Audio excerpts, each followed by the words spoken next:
Eu queria, já de imediato, chamar a mesa, que será moderada pela conselheira Flávia Lefebvre, do Comitê Gestor da Internet. Por favor, Flávia. E que terá a participação da Juliana Cunha, minha colega lá na SaferNet Brasil,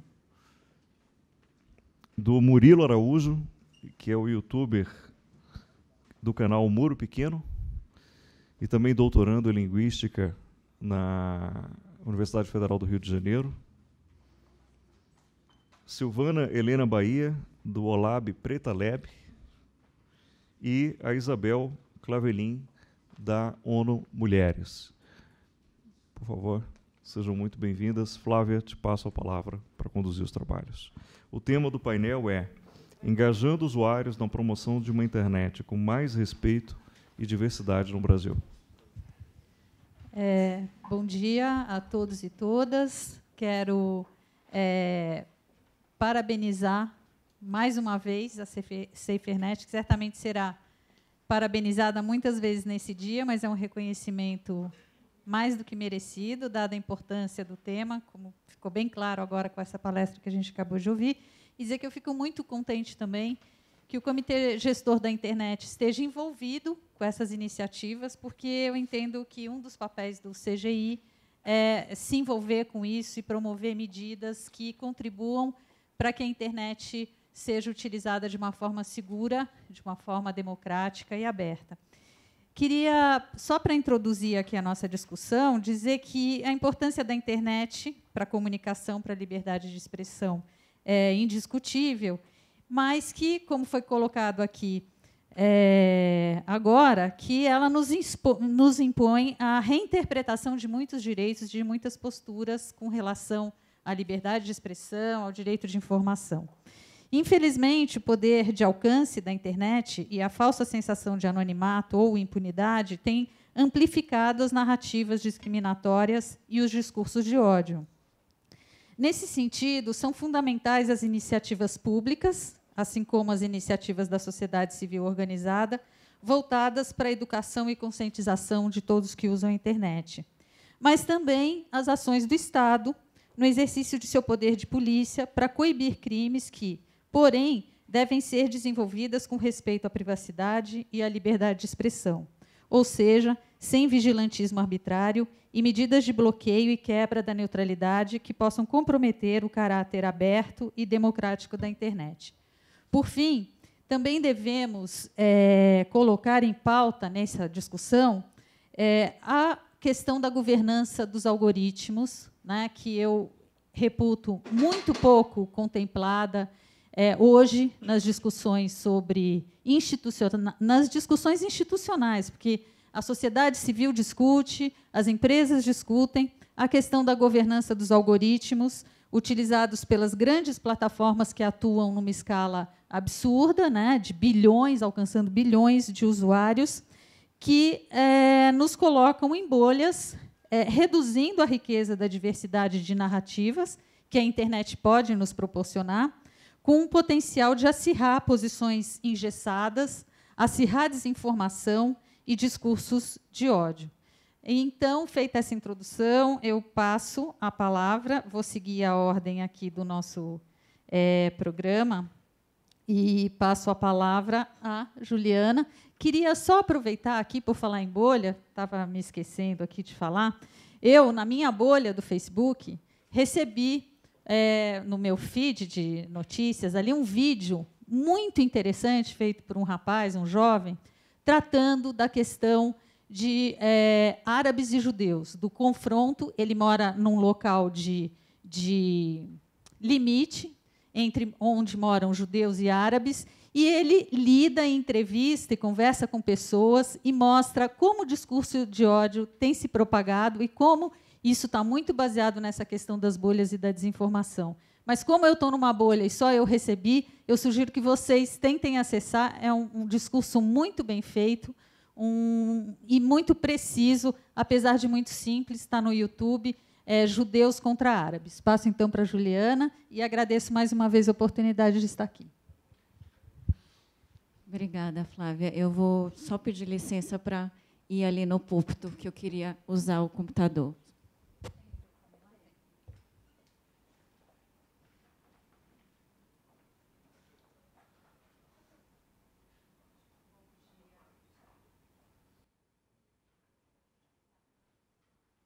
Não? Oi, agora.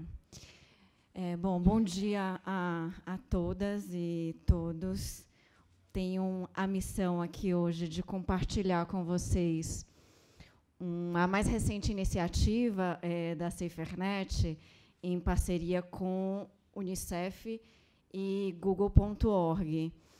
Então, no dia 23 de janeiro, nós lançamos um projeto, e queria começar, inclusive, mostrando para vocês alguns números, que se chama SaferLab, e que é um marco tanto para a SaferNet, no modo como a SaferNet tem trabalhado essa questão da promoção e da defesa de direitos humanos, e eu acho que também representa uma mudança significativa na perspectiva que a gente tem, de um modo geral, abordado essa questão do enfrentamento ao discurso de ódio na internet. Então, eu queria primeiro indicar para vocês uma página, que é saferlab.org.br, que é essa que vocês estão vendo aí na tela. E, se vocês descerem nessa página, tem um link clicando sobre a palavra discurso de ódio online, que vai nos levar para uma outra página que mostra alguns números. Na verdade, são 12 anos, né, de recebimento de denúncias de violações contra os direitos humanos, que a SaferNet, ao longo, aí, desde 2005, tem operado em cooperação com o Ministério Público Federal. E a gente deu um destaque para aquelas denúncias que envolvem crimes de racismo, de xenofobia, neonazismo, violência contra a mulher, incitação e violência contra a mulher e homofobia. E aí a gente fez uma linha, que é uma linha do tempo, interativa, para os leigos.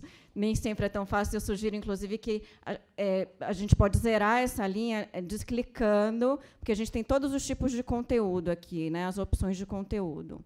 E aí, cada tipo de conteúdo, a gente consegue visualizar, por exemplo, racismo, picos de denúncias ao longo dos 12 anos e alguns acontecimentos relacionados a esses picos, né?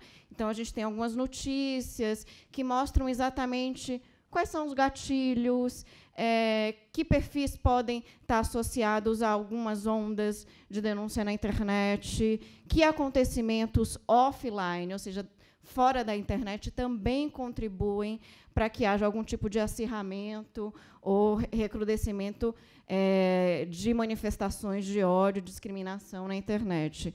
Por exemplo, se a gente olha esse aqui, que é a letra K, isso vai levar também para como o Estado tem respondido a isso.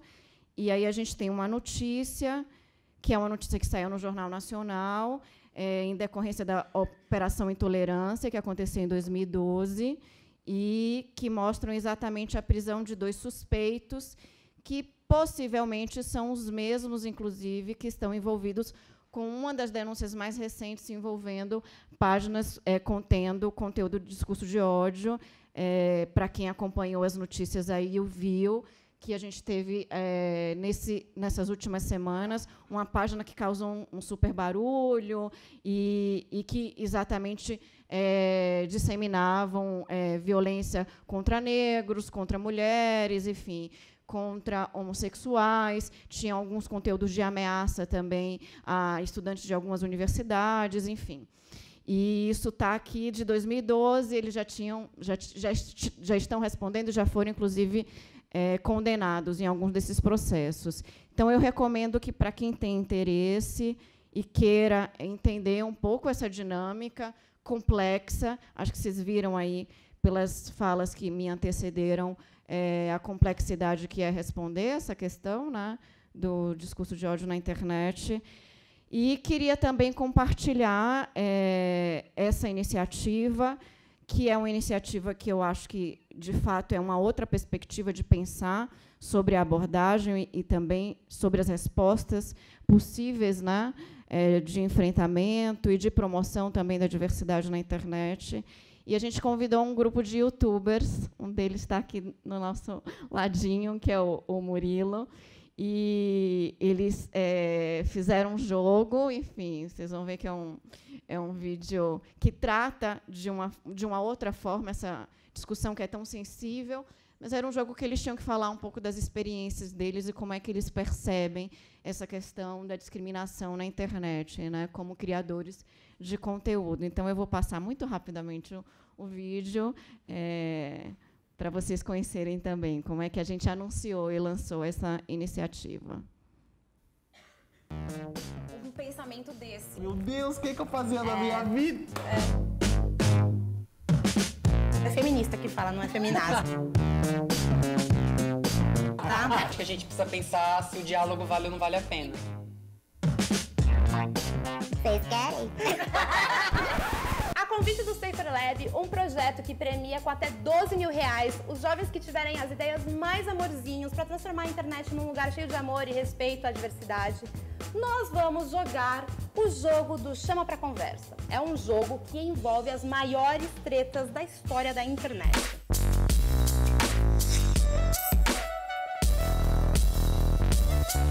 Temos aqui duas pilhas de cartas. A primeira tem ali desafios. E a segunda, aonde a gente pode publicar esses desafios. E também temos a cartinha do lugar de fala. Se um amiguinho nosso pegou a carta e eu senti que ele não deve responder esse negócio porque é o meu lugar de fala, eu vou lá e pá. Vamos nessa? A 10ª foto do seu rolo da câmera, envie para o crush sem explicar nada. Ai, que horror. Meu Deus. Ah, sou eu comendo batata frita. Eu vou mandar pra ele agora, inclusive. Isso, faça isso. Mozão, vem. O desafio é um vídeo seu falando de um assunto sério com a voz fina de Gazélio. Envie para o grupo da família sem explicar nada. Você tá querendo dizer que mulher tem que ficar lavando a louça na festa da família? É isso mesmo? Eu não tô acreditando nisso, mãe. Vocês querem? Revela uma opinião do passado que não te representa mais. Envie para o crush ou a crush sem explicar nada. Eu acho que nesse aspecto de passado me lembra muito as minhas postagens de redes sociais. Principalmente com um comentário muito machista. Sobre roupa curta, falar que mulher com roupa curta é aquilo e aquilo. E aí você já fica como? Já fica, meu Deus, o que eu fazia na minha vida? Por isso, pense 2 vezes antes de postar qualquer coisa na internet. Exatamente, gente. Se coloque como aliado de alguém que está sofrendo ataques homofóbicos. Faça um stories com... Eu não gosto de me colocar na pele de alguém que está sofrendo algo que eu não sofro. Vou usar a cartinha do lugar de fala. Então, é super importante que as pessoas se solidarizem. Porque existe uma diferença entre você falar com a pessoa e falar pela pessoa. Justo. Se você, às vezes, quer ocupar meu lugar e achar que entende mais do que eu sobre ser gay, aí a gente vai discordar. Agora, se eu tô passando por uma agressão, não tenho que pensar 2 vezes. errado. Tá errado. A gente tem que sair em defesa de qualquer pessoa que tá sendo agredida em qualquer circunstância. Participar da luta antirracista sem querer tomar um espaço ou protagonismo de alguma pessoa negra, eu acho que é super importante e entra super nesse aspecto também, né? Transforme o pior comentário que você recebeu em positivo, mudando ou excluindo até 5 palavras. Poste na sua rede social com mais seguidores. Eu comentei, que legal esse vídeo e tal. E aí falaram assim, sai daqui, mendiga feminazi. O que tu vem fazer aqui? Quer ganhar atenção num canal que não tem nada a ver com o seu? Pode falar tipo assim, vem aqui ganhar atenção neste canal que não tem nada a ver com o seu, mas no sentido de tipo assim, vem aqui conhecer uma outra bolinha. Eu só corrigi ele, eu falei, amigo, é feminista que fala, não é feminazi, tá? Tem uma coisa que eu acho que é delicada, é que às vezes é mais do que o hate só pelo hate de ficar criticando. Às vezes é perigoso quando é discurso de ódio mesmo. Claro. Sabe? Sim. E quando a gente tem canais que falam sobre minorias, principalmente, a gente recebe uma quantidade enorme de discurso de ódio. E aí tem uma questão que é delicada, né? Tipo, a gente responde essas pessoas ou não. Exato. E aí que eu acho que a gente precisa pensar se o diálogo vale ou não vale a pena. Responda o primeiro comentário absurdo que você encontrar numa matéria sobre direito das mulheres. Faça um stories com Vou ler um comentário aqui sobre a premiação que os atores e as atrizes foram vestidos de preto em defesa das mulheres que já foram assediadas. Esse pessoal é engraçado mesmo, não conseguem o que querem, aí depois se voltam com aqueles que lhe deram o que queriam. Se houve mesmo crime, como afirmam, por que não acusaram os criminosos logo após o ato? É muito horrível, né? Que alguém tenha um pensamento desse, que acredita que a pessoa não disse que tinha sofrido, a mulher não disse na hora que sofreu um assédio. Às vezes a gente nem consegue identificar o assédio na hora em que ele rola, de tão absurdo que ele é. Trazer esse tipo de discussão pra internet é sim importante, sem que haja hate, sem que haja discurso de ódio, mas que haja sim uma postura de contar pro mundo o que é, contar pro mundo o que você viveu, contar pro mundo o que você pensa e conscientizar as pessoas. Exato. Né? Bom, gente, fica mais que provado que nem toda treta de internet deve ser compartilhada. Se você tem entre 16 e 25 anos e também acha que a internet não só pode, como deve ser um lugar com mais respeito às diferenças e mais diversidade, e tem uma ideia de como fazer isso, chama a sua galera aqui para essa conversa e vem aqui pro Safer Lab. Valeu? Um grande beijo para todos, espero que vocês tenham gostado. Tchau, tchau.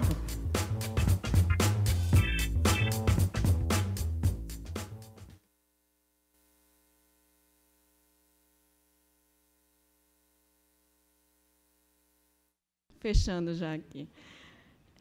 Ficou rosa o vídeo. O vídeo não é rosa, tá? Eu não sei por alguma razão. Vamos tentar decodificar o que houve, mas, enfim, pode ter sido um problema no cabo mesmo, que ficou tudo meio rosinha a tela, né? Meio colorida. Então, mas a ideia era... Primeiro, a gente não teve roteiro, né? Isso foi muito interessante. Quer dizer, eram só cartas. Eles, inclusive, nem sabiam a respeito de quais eram os conteúdos das cartas, enfim.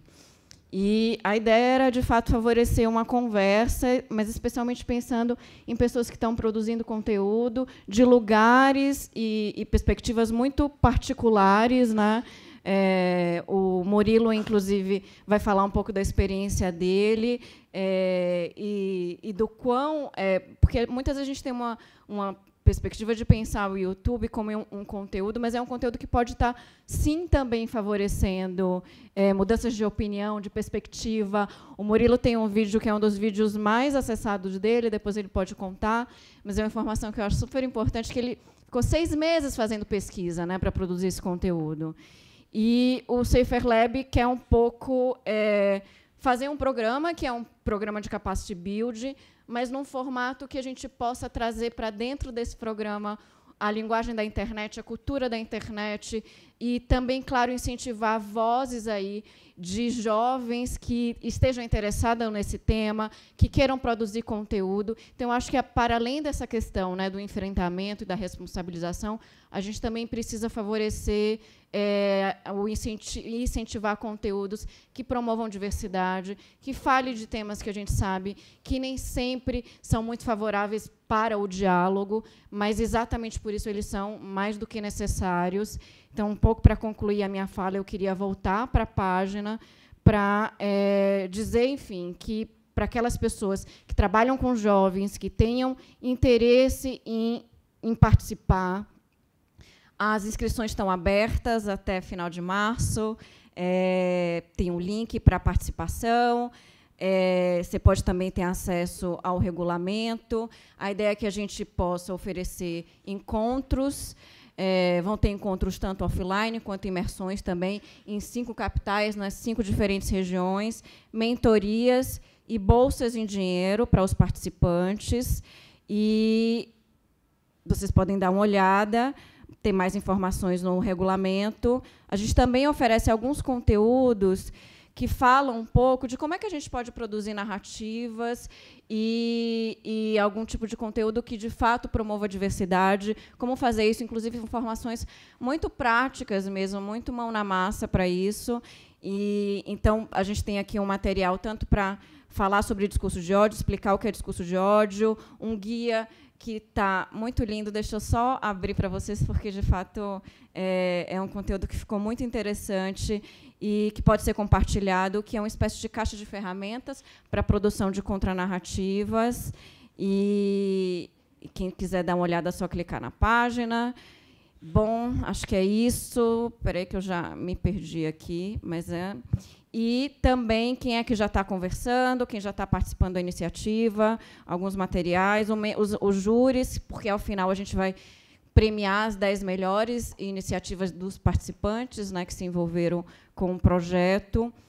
E a gente quer que, no final de 2018, a gente tenha aqui histórias interessantes para disseminar, para compartilhar, e exemplos também do que é possível produzir e, de alguma forma, dar oportunidades de vozes que, certamente, a gente sabe que são de grupos que são mais alvos de discriminação e discurso de ódio na internet. Como é que essas vozes elas podem estar mais presentes, participar? E a ideia do painel também é um pouco isso, né? Falar de como é que mulheres, como é que comunidade LGBT, como é que mulheres negras, né, pensando nessa intersecção de gênero e raça, podem também participar e ter voz e um papel ativo quando a discussão é direitos humanos na internet. Acho que é isso.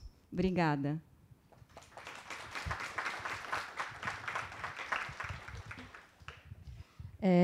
Eu passo agora a palavra, então, ao Murilo Araújo, que é do canal Muro Pequeno.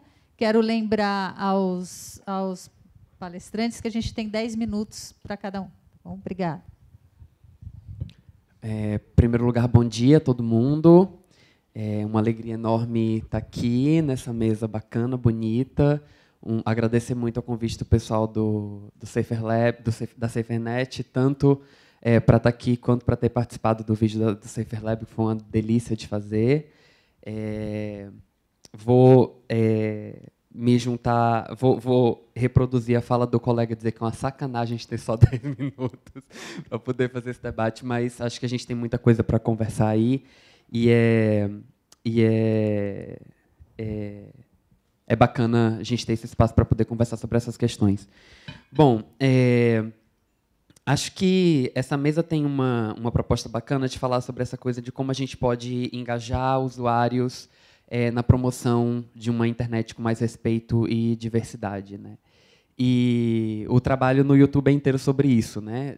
Pelo menos no trabalho que alguns criadores têm feito, esse trabalho de engajar usuários, e, no meu caso, é a tentativa de engajar usuários, engajar pessoas, engajar histórias e vidas nesse trabalho de promover mais respeito e mais diversidade. No Muro Pequeno, as pessoas, às vezes, acham um pouco narcisista quando elas descobrem que Muro Pequeno é o significado de Murilo, que é o meu nome. Mas não é só por isso o nome do canal, né? Eu digo que a gente tem muros muito grandes que separam a gente. Eu tenho vontade de diminuir esses muros, porque, mesmo reconhecendo que a gente tem muros que separam a gente tem as nossas diferenças, a gente tem os nossos limites, que esses muros não impeçam a gente de se ver, de se respeitar, de se visitar, de conversar, de trocar ideia, de compreender a realidade uns dos outros. E o trabalho no canal é um pouco esse trabalho, né? Eu falo geralmente de questões ligadas a gênero, sexualidade, por ser gay. Falo sobre questões de raça também, por conta de ser uma pessoa negra. E falo de religião por ser uma bicha negra católica, além de tudo, né? E aí eu digo lá, uma bicha negra católica tentando pintar o mundo com as cores da diversidade. É o mote do Muro Pequeno. O vídeo que a Juliana estava falando, que levou muito tempo de pesquisa, é um vídeo que fala exatamente sobre questões sobre homossexualidade na Bíblia, e é um vídeo que viralizou bastante. É o segundo vídeo mais visto do canal. E é um vídeo que recebe comentários com discurso de ódio absolutamente todos os dias. Se eu abrir o celular aqui agora e ia mostrar a caixa de comentários. Eu fiz esse mesmo exercício no dia que a gente estava gravando o vídeo. Falei, gente, se eu abrir os comentários aqui agora, eu vou achar comentário com discurso de ódio em relação a esse vídeo, e encontrei. E o trabalho, e se eu abrir aqui agora de novo, vou encontrar. E o trabalho tem sido exatamente esse trabalho de criar um movimento de uma contranarrativa em relação a tudo que dizem sobre ser gay, sobre ser negro, sobre ser católico, né? Não sobre ser católico isoladamente, no caso, mas sobre ser gay e católico, né? Porque dizem, não, na igreja dizem, você não pode ser viado. No movimento LGBT dizem assim, mas como assim você ser católico? Esse negócio de você estar aí junto com esse opressor não está dando certo, né?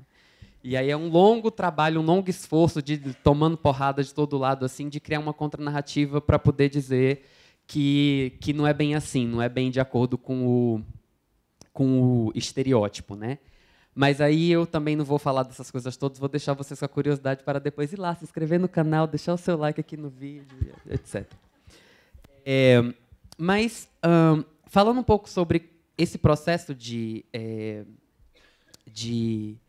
engajar pessoas e trabalhar com questões de diversidade na internet, uma questão que o Walter trouxe, que me toca de modo particular, diz respeito à questão da liberdade de expressão na internet, né?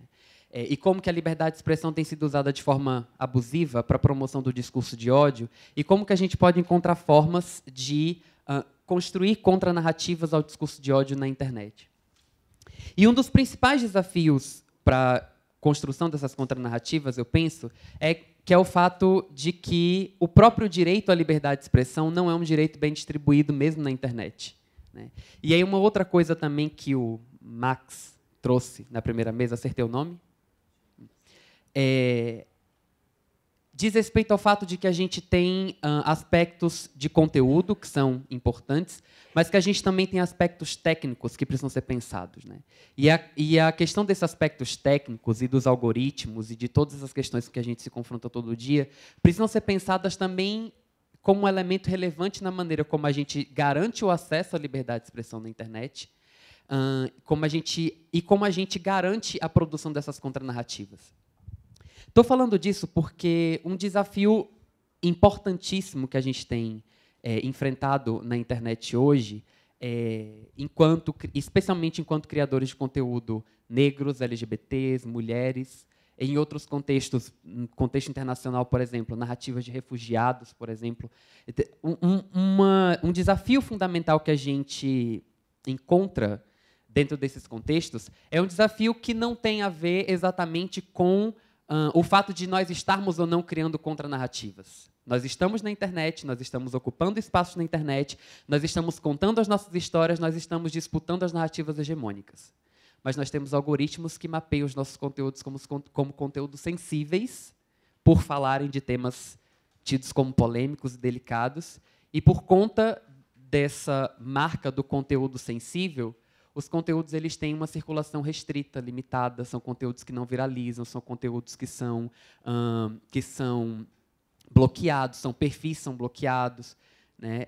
São vídeos que são tirados do ar, são vídeos que são muito mais suscetíveis a denúncias do que vídeos que, às vezes, contêm discurso de ódio efetivamente, né? E a gente precisa começar a pensar maneiras de entender o funcionamento e mudar mesmo o funcionamento desse tipo de coisa. Eu costumo dizer que esse é um debate que ainda está na galera de humanas dentro das empresas, das plataformas. Assim, tem o pessoal da elaboração de políticas e o pessoal que está discutindo. E aí falta chegar na galera de exatas, nos engenheiros, nos técnicos, né, nos setores de tecnologia. Acho que você vai poder falar um pouquinho melhor disso. Mas é um desafio que a gente precisa pensar, e precisando pensar isso mesmo enquanto uma garantia do pleno exercício democrático, da pluralidade de vozes na internet e do pleno acesso à liberdade de expressão quando a gente fala da produção de contranarrativas, né? Acho que esse é um exercício importante, relevante, porque as nossas vozes elas existem numa multiplicidade muito maior do que parece, né? Quantos criadores de conteúdo negros vocês conhecem? Pensem rapidamente. Pouquíssimos eu vi aqui, mas não são pouquíssimos criadores de conteúdo negros que estão na internet. Não são pouquíssimos criadores de conteúdo LGBT que estão na internet. Não são pouquíssimas mulheres que estão na internet produzindo narrativas. Ainda são minoria. A gente pensa hoje, dentre os criadores de conteúdo, dentre os maiores youtubers do Brasil, acho que tem uma pessoa negra, os 10, 20 maiores. Na comunidade de criadores do YouTube, não sei se no Brasil ou no mundo, mas apenas 30% são mulheres, né? Agora o YouTube está com uma iniciativa excelente para poder impulsionar vozes de mulheres na internet, especialmente no contexto da comédia e tudo mais. Uma campanha muito bacana. A gente ainda é minoria, sim, mas são vozes que estão ocupando espaços e que precisam ser ouvidas, mas que precisam, sobretudo, encontrar mecanismos, inclusive técnicos, para que as suas vozes sejam reconhecidas e que tenham garantia do espaço que merecem, para que a gente consiga garantir o pleno exercício da democracia, né? Garantir diversidade, garantir respeito, passa por uma série de dimensões. Passa por esse esforço para que a gente consiga produzir contranarrativas, que é um esforço importante, um esforço relevante, mas também passa por um compromisso das empresas, das plataformas, dos conselhos, dos engenheiros, de quem está pensando em políticas de conteúdo, para garantir que essas contranarrativas conquistem espaço, para garantir que essas contranarrativas circulem da maneira que merecem, que precisam circular, para que a gente possa garantir o pleno acesso à pluralidade e à liberdade de expressão na internet. É isso. Obrigado.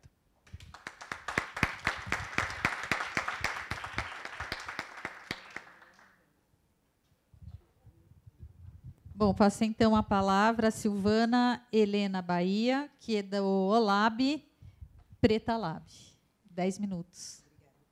Olá, bom dia. Muito obrigada pelo convite, Safernet, por estar aqui, para poder falar também um pouco do que a gente tem feito no OLAB, né? Na verdade, o OLAB é uma organização social que nasceu em 2014, a gente é novinho, nós somos novinhas ainda, que é a maioria de mulheres. E aí, no ano passado, a gente começou a pensar que a gente tinha que ter uma iniciativa que fosse focada em mulheres negras e indígenas, né? Porque quando a gente pensa diversidade, né, e a gente fala diversidade de gênero, num país como o nosso, que esse ano completa 130 anos de abolição, a gente tem que fazer esse recorte de raça também, né? Eu sempre penso, e eu sempre repito muito isso, que é muito difícil de você falar de gênero sem você falar de raça. Isso é na tecnologia, na literatura, na arte. Eu acho que a gente não pode perder de vista, inclusive porque a gente tem um país que foi o país mais escravocrata, né, do continente, e isso tem marcas que são até hoje visíveis, né? E aí, quando a gente fala de racismo, normalmente as pessoas acham que o racismo é só quando alguém xinga o outro, chamando de macaco, ou, enfim, fazendo alguns insultos desses. Só que, no nosso país, a gente tem que entender que o racismo ele é estrutural, né? Então, é você entrar na universidade, não ter nenhum professor negro, é você estar num ambiente de poder, sei lá, de tecnologia, de inovação, e ver que você é a minoria naquele espaço.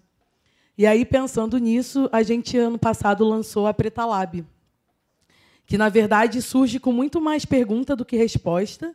A gente queria responder uma pergunta maior, que é: tem mulher negra produzindo tecnologia no Brasil? E aí a gente lançou um mapeamento online, articulado com organizações desde universidade a organizações sociais, coletivos de universidades também, e convidando essas meninas para compartilhar histórias com a gente, né? E aí, para nossa surpresa, em, sei lá, 3 meses, a gente tinha mais de 600 respostas, né?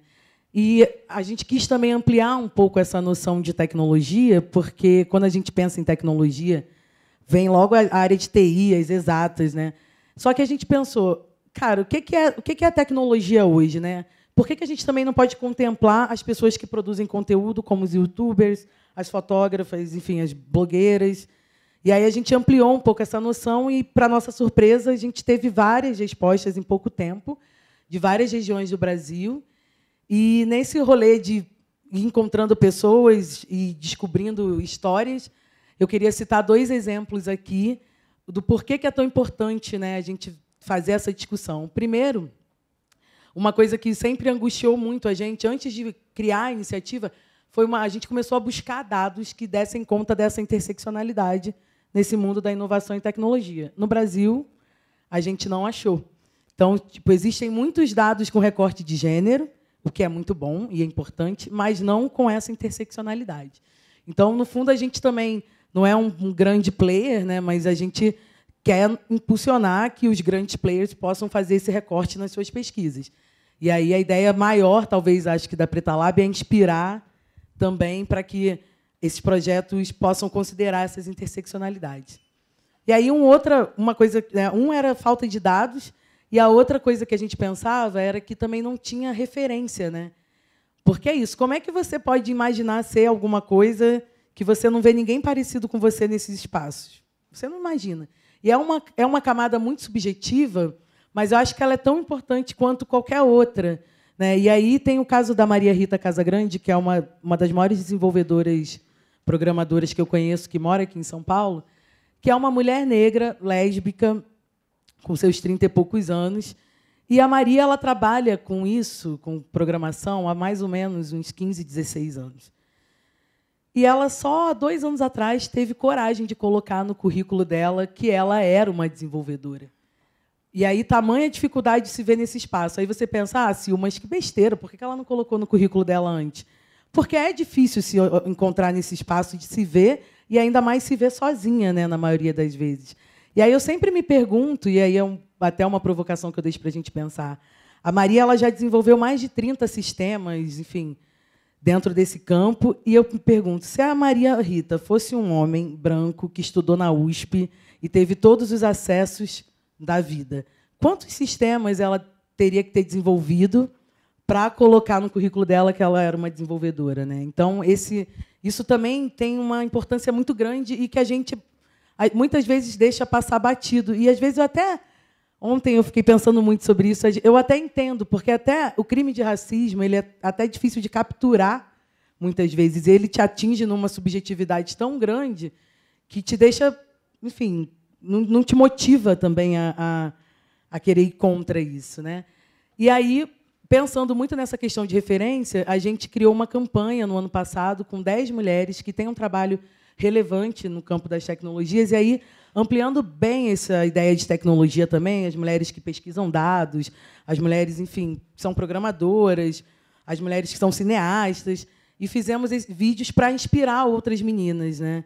Também. Eu sempre falo que, nesse 1 ano de Preta Lab, quase 1 ano de Preta Lab, o que mais me move é uma coisa que não tem indicador e que não dá para botar no relatório, por exemplo, mas é olhar o brilho no olho de outras meninas quando escutam a gente falar e ficam considerando essa uma possibilidade. Então, eu acho que isso também é uma coisa que já me faz com que eu me sinta assim, com um dever cumprido até aqui. E aí, um outro exemplo também, que não é de uma mulher, mas de um homem, que é o Hugo Lima, que é um estudante de engenharia do Rio também, que é cineasta.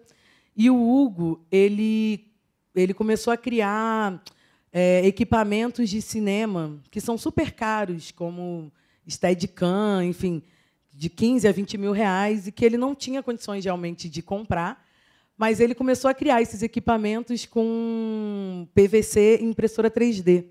Uma impressora 3D que ele criou, que ele mesmo montou na casa dele. E ali no Lab, a nossa missão sempre foi promover a diversidade na produção de novas tecnologias, né? Porque o que a gente sempre se questionou é o que muda quando uma pessoa negra ou uma pessoa LGBT pensa essas tecnologias que a gente usa o tempo inteiro e que são criadas por, normalmente, homens brancos, norte, heterossexuais, etc. E o Hugo, ele, além de baratear esses equipamentos, e é claro que ele não tem um grande poder de produção, ele é um produtor pequeno, mas ele teve uma sacada que só ele poderia ter. Porque esses equipamentos normalmente são pretos, né? São de ferro, pretos. E o Hugo cria esses equipamentos coloridos, como se fossem brinquedos, né? E aí, por que, Hugo, que você faz isso? Ele, cara, porque eu moro na favela, onde furadeira é confundida com arma. Se eu chego com um tripé à noite, onde eu moro, eu posso ser confundido com qualquer coisa e ser assassinado. Então, ele traz essa noção de, vou deixar o mais colorido possível para que isso não seja confundido com alguma arma, né? Então, esses são 2 exemplos que eu gosto de pensar assim, quando a gente consegue promover acesso, né, para outras pessoas que têm diferentes trajetórias, diferentes backgrounds, etc. O que isso pode mudar de fato, né? Então, o nosso trabalho ele caminha ele caminha nessa direção de reconhecer saberes, né, e de ajudar a promover espaços para que essas pessoas também possam aparecer. Porque, nesses ambientes, normalmente, a gente nunca está representado ou a gente não está participando mesmo, né? E aí, quando a gente fala de segurança na internet, quando a gente pensa em discurso de ódio, quem são as pessoas que são mais atingidas, né? Então, um exercício que eu acho que todo mundo tem que fazer é tentar romper bolhas mesmo. E, quando a gente fala de violência de gênero, violência étnica, de raça, a gente tem que entender que esse é um compromisso não dos negros só, não só das mulheres, não só das pessoas LGBTs. Isso é um compromisso da sociedade. Enquanto a gente não entender que todo mundo tem uma parcela de responsabilidade nisso, acho que vai ser muito difícil da gente construir uma internet diferente, um mundo diferente. E, enfim, era isso. Queria deixar para a gente falar na sequência. Obrigada.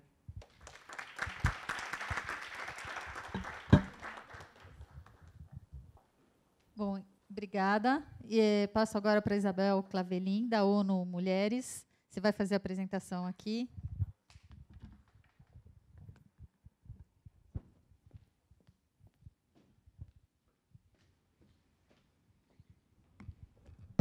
Isso aqui, né? Bom dia. Eu trago aqui uma grande satisfação para a ONU Mulheres estar participando desse dia, né, o Dia da Internet Segura, que também é o Dia Internacional pela Eliminação da Mutilação Genital. Né? Então, hoje, as redes sociais da ONU Mulheres estão trabalhando esse tema, né, em todo o mundo e também no Brasil. Aqui tem os meus contatos, né, também disponível no site. Bom, aqui a nossa apresentação, né, ela se dá no contexto das grandes transformações que precisam acontecer no mundo para que a gente saia desse processo, né, que é um processo de aniquilamento das vidas humanas. Né? Nós estamos, nas Nações Unidas, trabalhando com a Agenda 2030, que é uma agenda transformadora e que traz um pacto, né, um pacto em que a humanidade, as pessoas estejam na centralidade. E isso significa, inclusive, mudar o curso das economias que são predatórias e que eliminam as vidas humanas. Né? Nós estamos no Brasil, né? América Latina, Caribe, é uma das regiões mais desiguais do mundo. O Brasil vive essas desigualdades históricas em razão do racismo e do machismo. Né? Nós somos uma população de 208 já milhões de pessoas, né? 52% de mulheres, 54% de mulheres, quase 54% de negros e negras, né? E nós, mulheres negras, nós somos 55 milhões, né, de mulheres negras. Isabel, Silvana, etc., né? As mulheres negras que estão aqui nesta plateia. Né? Também o nosso trabalho, né, sobretudo o nosso planejamento de comunicação global da ONU Mulheres, né, para 2016 até 2020, é trabalhar muito a paridade de gênero, né, por meio das estratégias de comunicação com a iniciativa por um planeta 50-50 em 2030, um passo decisivo pela igualdade de gênero, porque mudar o curso, né, predatório, né, que nós estamos vivendo no mundo todo significa inverter uma lógica, né, e isso significa um conjunto de parcerias que precisa ser arrolada. Né? Então, aqui, as nossas ações, né, elas se concentram, são 17 objetivos globais, em 12 nós temos, né, a dimensão de gênero incorporada, e sendo que o objetivo 5 reúne, né, essa força da igualdade de gênero, esse apelo global. Né?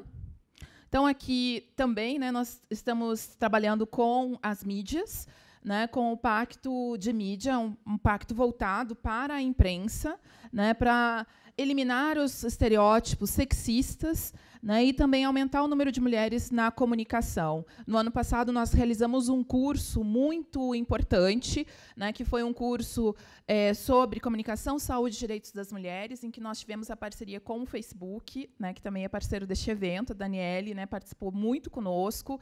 Né, foi um curso que nós fizemos em 5 capitais. Também trabalhamos com o Google, né, que também é parceiro deste evento, com o Twitter, e que um conjunto de entidades da sociedade civil que abordam a comunicação como um direito humano. Né? Temos campanhas, né, campanhas aqui que nós também levamos, né, saem da internet, mas elas vão também para, né, para TV, rádio. Né? Então, aqui nós temos trabalhado algumas datas bastante importantes, como o Dia Internacional das Mulheres, como o próprio Carnaval, né, que nós estamos trabalhando desde o ano de 2015 para afirmar o Carnaval sem assédio, o Carnaval sem machismo, com segurança para as mulheres. Também estamos, né, trabalhando num realinhamento editorial, de modo, né, ao que o procurador fez uma fala, né, muito motivadora, né, acho que posicionou muito bem aqui os debates, né, o que é realmente enfrentar o discurso de ódio e produzir contranarrativas, né? Nós que estamos trabalhando para a paridade de gênero, né, os canais de comunicação da ONU Mulheres, né, o portal da ONU Mulheres, as redes sociais, as parcerias de comunicação precisam trazer as mulheres, a diversidade das mulheres na centralidade, né? Então aqui o ápice, né, assim, o grande start, né, com as mulheres indígenas, essa é uma liderança nacional reconhecida, Sônia Guajajara, né? Aqui um debate muito forte, né, também compondo aqui com o que o antecessor falou, né, sobre a chamada, né, caça à ideologia de gênero na educação. Isso aqui é um tema muito forte para a ONU Mulheres, né, porque acaba, né, assim, é uma rota de colisão muito direta, né, com o que a instituição defende. Então, como desconstruir, né, esses conteúdos, né, que visam eliminar, né, o progresso das mulheres no mundo e no Brasil. Então, aqui a Creuza Oliveira, né, também trabalhadora doméstica, que é assessora da sociedade civil da ONU Mulheres, né? Então, aqui, nossa palavra de ordem é fortalecer as nossas bases, né? Então, num período aqui muito sensível, né, da política nacional, as mulheres afirmam a sua liderança, o seu protagonismo, o seu ativismo, a sua posição vanguardista, né? Aqui, Débora, né, Silva, das Mães de Maio, também, né, aqui um tema muito forte, que é a violência contra a juventude negra, né, o assassinato em massa de jovens negros. Então, aqui também dando voz, né, às mulheres na sua diversidade, nas suas diferentes frentes aqui de lutas. Né? E as ações digitais, né? Efetivamente, como é que a gente tem usado os canais de comunicação, as redes sociais da ONU Mulheres. Então, aqui. E se um mundo sem violência contra as mulheres começasse nas escolas? Né? Volta às aulas sem machismo. Então, toda a plataforma, né, de trabalhar a igualdade de gênero na educação, como preconiza a própria Lei Maria da Penha, né, que é uma lei aí que, né, se debruça numa resposta multidisciplinar, inclusive na educação.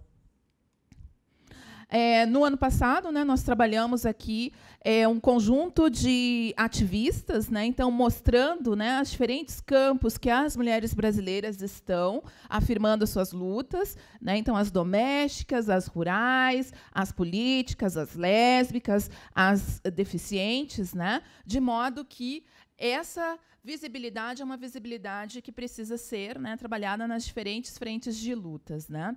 Uma estratégia de comunicação que nós, né, ela é 100% brasileira, né, em razão aqui dos problemas específicos que temos no Brasil, é a estratégia de comunicação e advocacy Mulheres Negras rumo a um planeta 50 em 2030, voltando lá para a paridade, para os ODS, como que nós colocamos as mulheres negras no centro, considerando que nós, mulheres negras, sempre estamos à margem, né? Então, construir, acelerar significa inverter, sair da margem para o centro. Então, nós estamos, né, trabalhando com a visibilidade das mulheres negras e a mobilização pública contra o racismo e o sexismo no Brasil. Isso implica não somente uma ação nas redes sociais, mas uma ação de advocacy político que envolve as organizações nacionais que articularam a Marcha das Mulheres Negras de 2015 contra o racismo, a violência e pelo bem viver no Brasil. Então, nós estamos, né, trabalhando também com apoiadoras públicas, né? Então, aqui a imagem da nossa defensora dos direitos das mulheres negras, Kênia Maria, que iniciou o voluntariado no 21 de março do ano passado, Dia Internacional pela Eliminação da Discriminação Racial. A Thaís Araújo, que foi nomeada em julho, no Julho das Pretas, hashtag Julho das Pretas, né, uma data também aí muito importante para o movimento de mulheres negras, né, apoiando. Também temos iniciativa com youtubers negras, né, para que essa polifonia das mulheres negras realmente seja formada, né, para que ela consiga ter espaços de escoamento nas redes.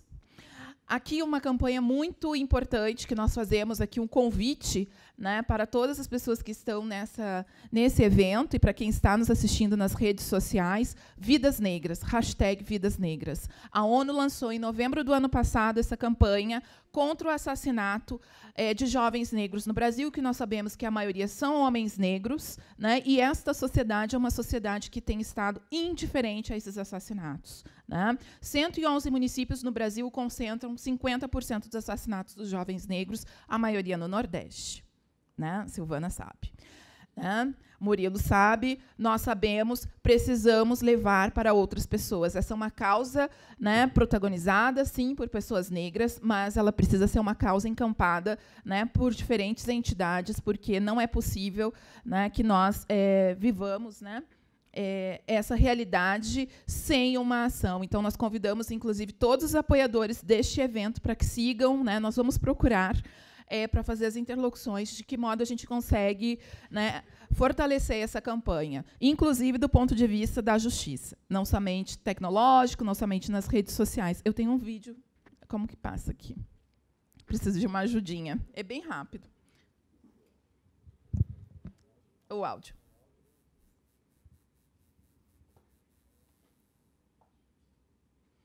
É rápido.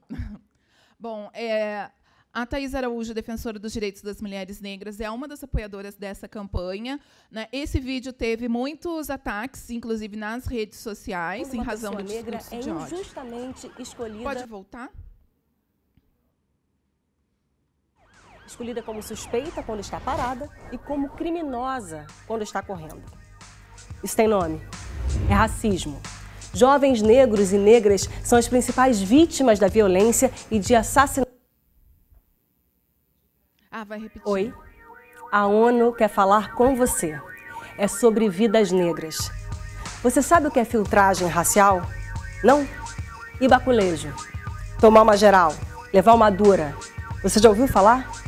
São exemplos disso. Filtragem racial é quando uma pessoa negra é injustamente escolhida pela cor. Escolhida como suspeita quando está parada e como criminosa quando está correndo.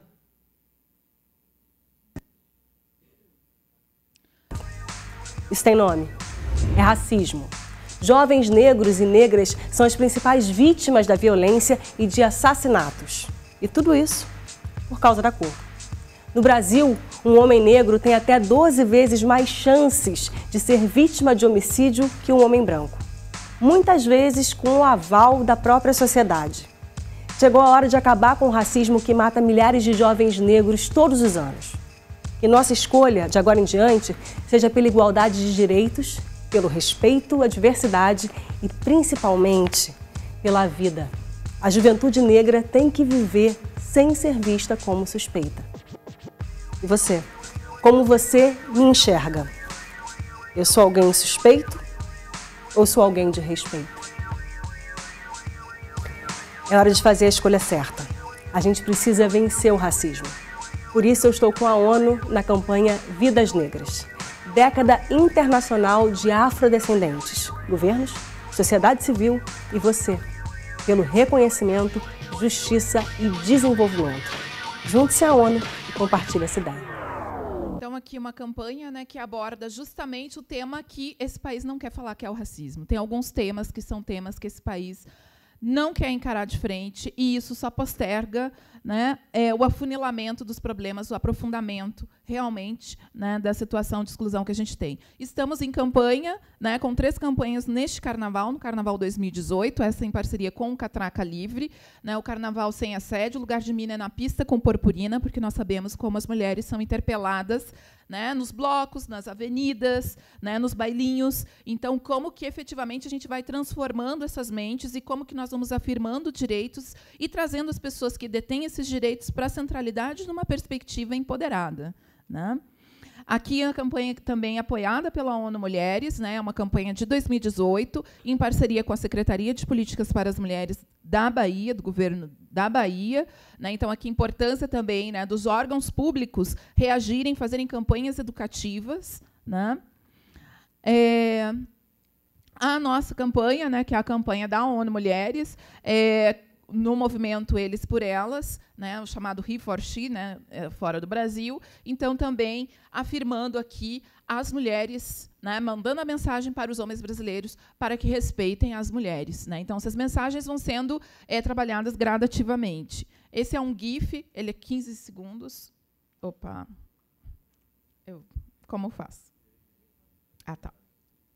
É um GIF, né, ele também está sendo trabalhado aqui nas redes sociais. Ele não tem áudio.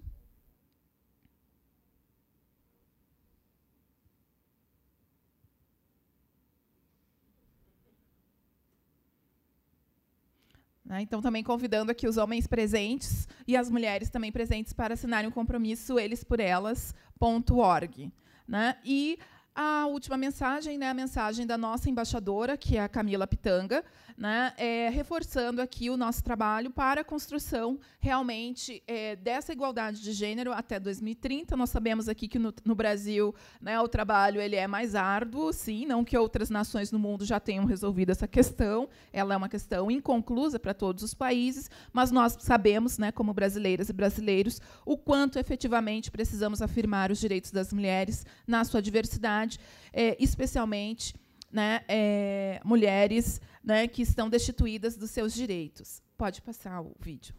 Construir um mundo 50-50, com igualdade entre homens e mulheres. E empoderar meninas e mulheres até 2030. Esse é o trabalho da ONU, mulheres. Esse é o trabalho da ONU.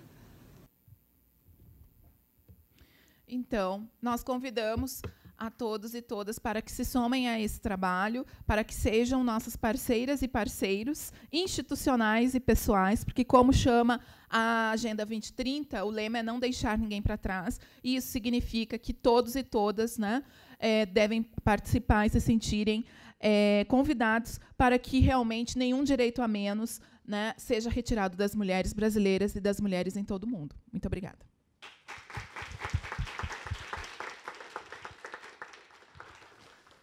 Quero agradecer ao Murilo, à Juliana, à Silvana e à Isabel, e encerrar o painel ressaltando o que ficou muito claro aqui, que esses movimentos todos, tanto na sociedade civil como programas institucionais de poderes públicos, de governos, e que preferencialmente se envolvessem mais políticas públicas voltadas para a educação, porque é um ambiente muito fértil, né, para se criar consciência e etc., aconteçam, né, efetivamente, tenham suporte para que se construam contranarrativas, sem esquecer das bolhas que foram faladas aqui várias vezes, que têm um papel fundamental para que esses discursos ganhem espaço, ganhem profusão e abrangência. Então, muito obrigada a todos, encerro o painel e vamos continuar os trabalhos. Obrigada.